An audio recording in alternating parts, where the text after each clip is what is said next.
Mesdames et messieurs, bonsoir. Nous sommes mardi 25 décembre 2012. Bienvenue à tous dans cette grande édition de nos informations dont voici les titres. Les fidèles chrétiens ont célébré Noël ce 25 décembre à l'église protestante évangélique du Coléa. L'événement a été placé sous le thème Jésus, le prince de la paix. Le menu du pasteur était axé sur la paix, la tolérance et l'amour du prochain. Circulation routière avec un accident de la circulation survenu très tôt ce matin à Amdallah Pharmacie. Pas de perte en vie humaine, mais au moins 6 blessés dont un chauffeur. Les échos, c'est dans cette édition. Et puis, la Guinée, connue pour ses inestimables richesses du sol et du sous-sol, est aussi un creuset de sites historiques et touristiques à l'abandon. C'est le cas du port négrier de Danti. Ce patrimoine situé à 80 km de la préfecture de Forêt-Caria est en voie de disparition.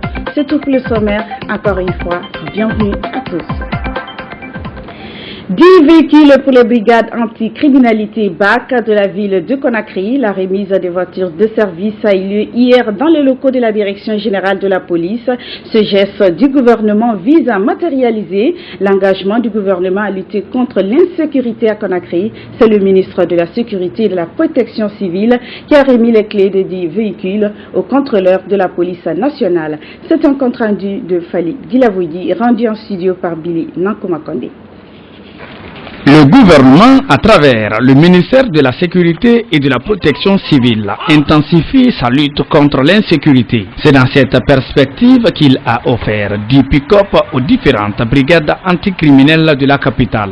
Ces véhicules devraient faciliter la mobilité des agents de la BAC lors des opérations. Une occasion pour le ministre de la Sécurité et de la Protection civile de revenir sur les missions de la police. La réhabilitation des BAC intervient dans un contexte tout particulier, au moment où les populations de la capitale et de l'intérieur du pays sont préoccupées par l'aggravation de la criminalité de violence. Si le credo de la police, selon le ministre, est de mettre hors d'état de nuire les bandits, elle devra, selon lui, respecter les droits et libertés des citoyens. J'invite alors les coordinateurs des BAC, les dirigeants des unités, de faire en sorte que notre action s'inscrit dans le cadre du respect des droits de l'homme, dans le respect de la déontologie des deux corps respectifs et de faire en sorte que les jours, les mois et les années à venir, que notre pays se démarque dans la lutte contre la criminalité. En recevant les clés des 10 véhicules des mains du ministre de la Sécurité et de la Protection civile, les contrôleurs de la police nationale se disent déterminés à jouer la mission qui leur est assignée. Ils s'engagent à partir de ce moment de servir d'exemple à toutes les forces de sécurité dans notre pays et vont faire en sorte que les malfaiteurs vont fuir ce pays. Après la ville de Conakry, le gouvernement entend élargir ce genre de gestes dans les chefs-lieux des régions administratives en vue de matérialiser sa politique de lutte contre l'insécurité dans le pays. Sur un tout autre plan, les fidèles chrétiens ont fêté Noël ce 25 décembre, appelé aussi la Nativité. Cette solennité qui marque la naissance de Jésus-Christ a été célébrée dans les différentes paroisses de l'église catholique de Conakry. Salim Kamara a vécu cette célébration à la paroisse Saint-Augustin de Taouya. Suivez son reportage. La fête qui commémore la naissance de Jésus-Christ a regroupé autour de la parole de Dieu les fidèles chrétiens de Conakry à l'instar des autres chrétiens du monde. En la paroisse Saint-Augustin de Taouya, ils sont venus par centaines pour écouter la bonne nouvelle. Le chapitre 1 de l'évangile de Luc a été le cœur de cette célébration. Noël, c'est Dieu qui, par amour, accepte de se compromettre en épousant la condition humaine, en s'incarnant, pour que l'homme qui s'était éloigné de lui, en péchant et en lui désobéissant au jardin d'Éden, revienne à lui et participe pleinement à la vie divine et bienheureuse. Noël est aussi un message pour tous. Noël est un appel pressant lancé à chacun de nous afin de tuer en nous la haine, l'orgueil, pour répandre autour de nous, dans nos familles, nos milieux de service, dans nos pays et dans le monde entier le parfum de l'amour, de la charité et de la communion fraternelle, et cela pour l'épanouissement intégral de l'homme et de tout l'homme. Cette solennité a été également marquée par le baptême de certains enfants. C'est le sacrement qui les initie au christianisme. Les fidèles de cette paroisse ont ensuite procédé à des offrandes pour l'Église, comme pour présenter les fruits de leur labeur à leur Seigneur créateur. Ils étaient nombreux à livrer leurs sentiments juste après la célébration. Je demande au Seigneur Jésus-Christ, dans cette fête de la Nativité, qui donne de l'enfant à ceux qui n'en ont pas, car il est venu, c'est une fête de naissance. Nous sommes venus aujourd'hui pour célébrer la naissance de Jésus-Christ. Donc je remercie le Seigneur pour toutes ces merveilles et je souhaite bonne fête à toute ma famille. A ajouté que cette fête a coïncidé à la pose de la première pierre de la grotte de la paroisse de Taouya. Dans le même registre, les fidèles de l'église protestante évangélique du Coléa, ils aussi ont célébré la nativité sous le thème « Jésus, le prince de la paix ». L'homélie du pasteur était axée sur la paix, la tolérance et l'amour du prochain. L'épouse du Premier ministre a profité de cette messe spéciale pour offrir une enveloppe symbolique aux fidèles de l'église. Reportage Fali Dilavoudi.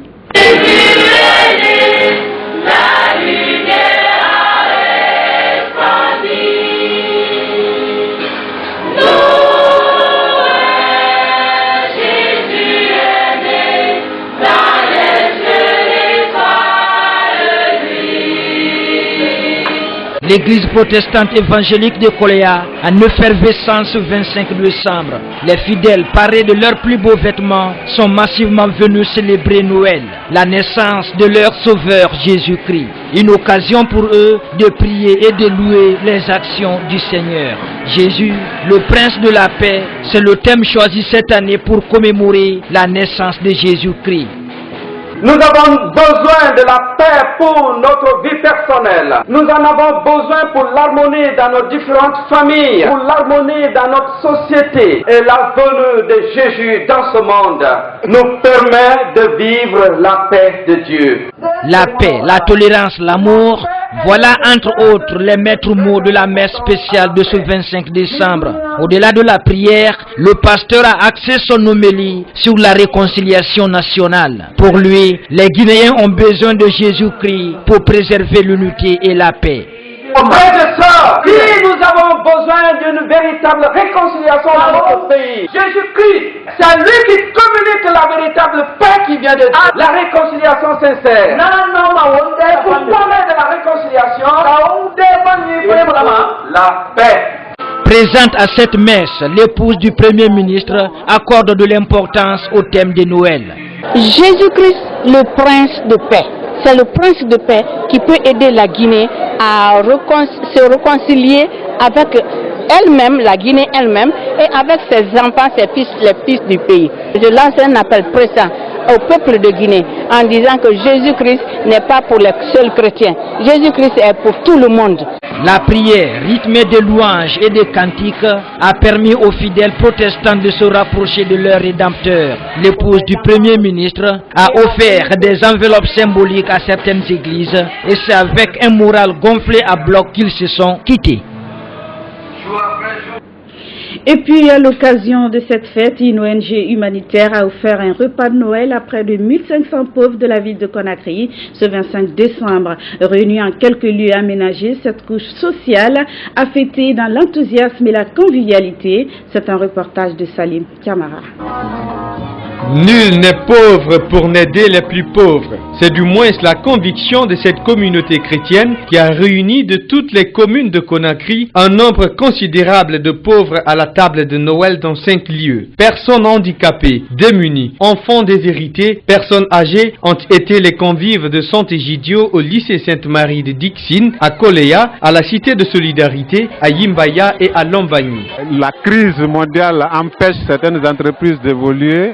Mais cette crise ne nous a pas empêché d'organiser cette fête de Noël, de partager ce bon repas avec ce beau monde ici présent. Lorsque tu donnes un festin, invite des pauvres, des expropriés, des boiteux, des aveugles.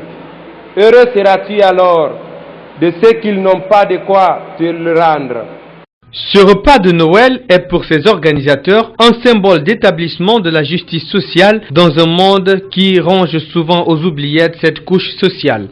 Depuis 29 ans, la communauté de Saint-Egidio organise le repas de Noël avec ses frères et sœurs, mendiants, prisonniers, enfants de la rue, personnes âgées, malades dans tout le monde entier, pour signifier son amour, sa joie de vivre avec ces catégories de personnes mises à la marge par la société.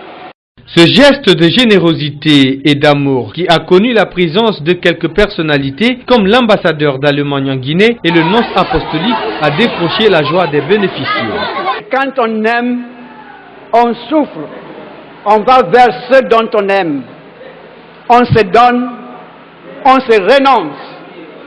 Et c'est dans cela que Saint-Egidio est en train de nous mener sur le chemin.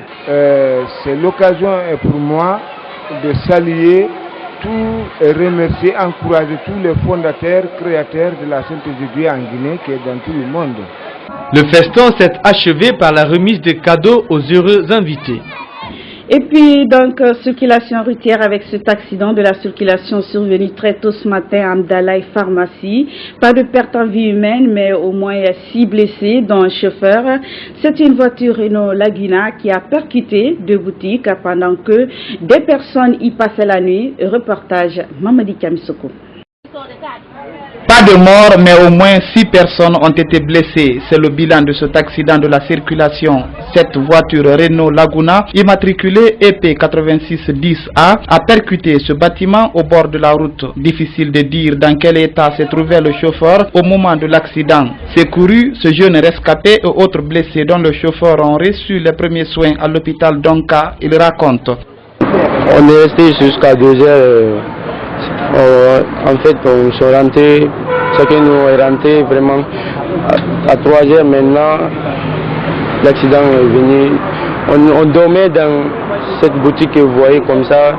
Et la voiture elle est venue nous trouver dedans.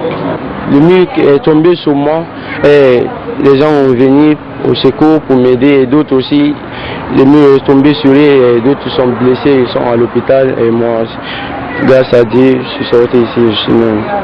C'est à 3 heures du matin que l'une des victimes des dégâts matériels a été alertée par des bruits. Handicapé de son état, Diallo Mamadou Abibou était obligé d'assurer la garde jusqu'au petit matin pour ne pas se voir privé de ses marchandises par les bandits. Il ne peut à la hâte évaluer les pertes. Heureusement, je suis venu, j'ai trouvé qu'il n'y a pas eu de mort. On a pu faire sortir les 2 qui sont pas blessés de trop. Et il y avait un autre, le 3e, du nom de Tcherno Mamadou Djoulde, qui était sous les décombres. Parce que c'est les gens qui sont venus soulever les briques pour le faire sortir. Le frère du monsieur qui a fait l'accident qui est venu, on a pris les papiers du véhicule. Donc on va attendre s'il y a des dommages à effectuer. Vraiment, ce sont eux qui vont prendre les charges de la réparation, non seulement de la maison, et aussi s'il y a des dégâts au niveau de mes appareillages, donc il va les réparer. En cette période de fête de fin d'année, la prudence devrait être de mise dans la circulation pour les usagers de la route. Sur un tout autre plan, le complexe scolaire La Source a organisé hier lundi la 2e édition de la fête des classes, une activité culturelle qui consiste pour chaque classe de démontrer sa créativité en matière de SAP. Notre reporter Malik Diakité y était. Voici son reportage. La fête des classes, un concept propre au complexe scolaire La Source. Situé à la Minière dans la commune de Dixine, cette activité culturelle permet à chaque salle de classe de mettre en exergue sa créativité. C'est une journée spéciale qui permet aux élèves de s'initier par rapport à la créativité. Chacun a essayé à sa manière de décorer sa salle et de s'exprimer à travers des images. Selon le président de la commission culturelle du complexe, la fête des classes permet aussi de renforcer la cohésion entre les élèves. Cette fête nous permet non seulement de se retrouver avant de partir en congé, mais aussi de permettre aux élèves de se connaître davantage. Dans toutes les salles, il y aura la créativité. Vous allez voir, vous allez constater comment les enfants ont créé, mais leur manière de s'habiller aussi, c'est-à-dire la tenue, la vestimentaire. Vous allez voir aussi même l'art culinaire. Chaque salle de classe dans son propre style a apprécié l'organisation de cet événement. La fête des classes, comme ça coïncide avec Noël, c'est juste pour les élèves, pour que les élèves puissent se réunir. Comme vous le voyez, d'abord notre Miss, elle a une coiffure des peuls, l'habillement des forestiers. Pourquoi être toujours figé sur la culture européenne? Nous sommes des Africains. Vous êtes dans la salle des élites de l'école de la source. Donc les élites, pourquoi on nous appelait les élites? C'est pas parce qu'on est des fêtards, hein. C'est tout simplement parce qu'on est les travailleurs de cet établissement. Juste pour que les élèves puissent se récréer pendant ces moments de congé. Avoir une cohésion entre les élèves. Un défilé de mode des responsables et des prestations artistiques ont mis fin à cette deuxième édition de la fête des classes du complexe scolaire La Source. Prenons maintenant la direction du pays profond et plus précisément au Fouta Djallon où la production de la pomme de terre semble avoir baissé considérablement. La faute, selon les paysans, a des difficultés de conservation et de commercialisation de cette denrée. Le manque d'engrais est également pointé du doigt. Selon la Fédération des paysans du Fouta Djallon, 30 000 tonnes de pommes de terre sont produites chaque année. Benou Marsila est allé à la rencontre des paysans dans le Fouta profond. Voici son reportage. La culture de la pomme de terre a été introduite en Guinée dans les années 1920. La région du Fouta est aujourd'hui la zone de prédilection de la pomme de terre à cause de ses conditions climatiques particulièrement favorables. Nous sommes à Popodara, à 17 km de Labé, où nous avons rencontré un vieux agriculteur de pommes de terre. Elhadji Ibrahima Sadio Diallo a été d'abord chauffeur puis commerçant avant de se lancer dans l'agriculture en 1976. Il nous conduit dans sa plantation située dans le village de Sagara, caché dans les cuvettes du massif du Fouta Djallon. Il nous fait visiter d'abord le barrage qui lui permet de faire les cultures, un barrage construit en période coloniale. Au barrage, premier. Les travaux de ce barrage ont été lancés par les Blancs au temps de De Gaulle. Le feu président Ahmed Sékou Touré l'a achevé. Il a construit le temple des étudiants et a aménagé des terres où nous cultivons aujourd'hui. Toute la communauté protège bien ce barrage. Dans cette zone, les cultures de contre-saison, pommes de terre, tomates, oignons, carottes et choux sont développées. Sa plantation Bandi s'étend sur 4 hectares et produit toutes sortes de cultures vivrières. Il l'avait acheté à 17 Sili et aujourd'hui il vit de ses productions.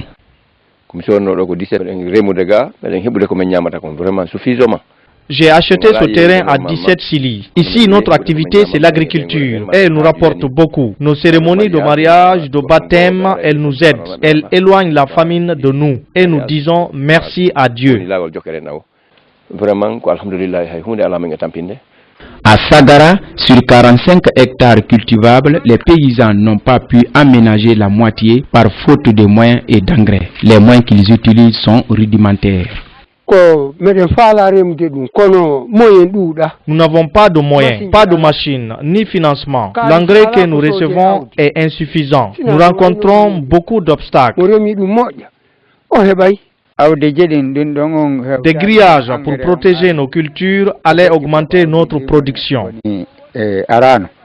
Dans la culture des choux, les paysans sont fatigués par des insectes nuisibles qui attaquent les choux. Rencontrés au marché hebdomadaire de Popodara, Djibaro, cultivatrice, nous explique comment elle cultive le chou.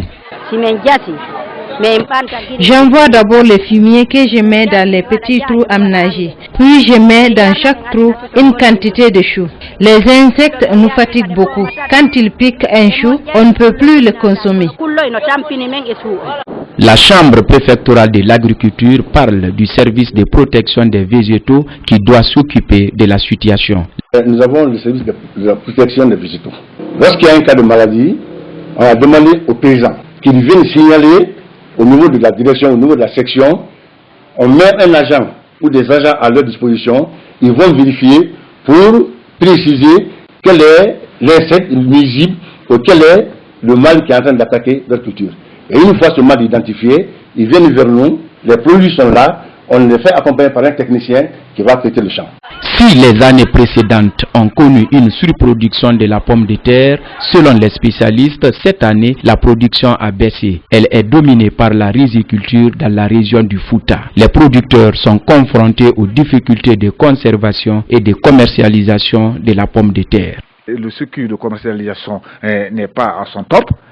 Et les opérateurs économiques envoient la pomme de terre au moment de la production intense dans notre région, mais ça contrecarre. Il faut savoir que le paysan aussi est un économiste, et il a besoin d'un bénéfice, mais si sa production est bloquée ici, mais ça ne peut pas aller, c'est ça qui décolle. C'est pour ça, cette année, honnêtement, la production de la pomme de terre a baissé. Cette année, 750 tonnes de semences de base ont été importées par la Fédération des paysans du Fouta Zalon et 30 000 tonnes sont récoltées. Cette fédération, fondée en 1991 par une poignée de leaders paysans du Fouta, gère aujourd'hui deux autres filières, celle de l'oignon et celle de la tomate. Elle souhaite la mécanisation de l'agriculture. Mécaniser l'agriculture pour diminuer les difficultés et les charges de production au niveau des paysans, des fermiers, pour suivre un peu l'exemple des autres pays qui ont réussi à nourrir leur population à travers l'agriculture. La production de la pomme de terre s'étend aujourd'hui dans d'autres zones. Elle cherche désormais à s'imposer durablement sur les marchés locaux et faire face à l'importation à bas prix de la pomme de terre hollandaise. Restons toujours à l'intérieur du pays, mais cette fois-ci à Bofa. Là-bas, la production du sel solaire a le vent en poupe, très fin et utilisé pour la consommation et le traitement de certaines maladies. Ce sel contribuerait également à la lutte contre la pauvreté dans cette localité. Les producteurs de cette substance ont même ingénieusement conçu des machines broyeuses pour accroître leurs revenus. C'est un reportage de Fali Gilavoudi. La production du sel est l'une des activités les plus pratiquées ici à Bofa. Le sel produit dans cette localité est une nouvelle variété. Il est de couleur blanche et très fin. Certains l'appellent sel iodé ou sel solaire, d'autres en revanche l'appellent le sel de Guinée. Mais comment est-il obtenu? Elle consiste à aménager le site. Et sur ce site-là, on pose des bâches. Elles viennent récolter la quantité d'eau salée pour venir verser sur les bâches. Avec l'effet du vent, du solaire qui conduisent à l'évaporation. Donc 2 à 3 jours, le sel est cristallisé. On obtient maintenant les cristaux de sel sur la bâche. La seconde méthode, le marais salant, ça aussi c'est un système de vase communicant. Là, les femmes ne prennent plus l'eau salée à partir du seau, mais il y a un système de vase communicant pour alimenter justement la surface de récolte en eau salée. Dans le but d'accroître leurs revenus et d'améliorer leurs conditions de travail, les producteurs de sel ont aujourd'hui conçu une machine appelée le moulin. Son rôle est de broyer les cristaux pour obtenir le sel solaire. Une fois le sel dans cette trémie là, elle est broyée à l'aide du groupe que vous voyez, le moteur à côté. Cette machine là doit être tenue propre.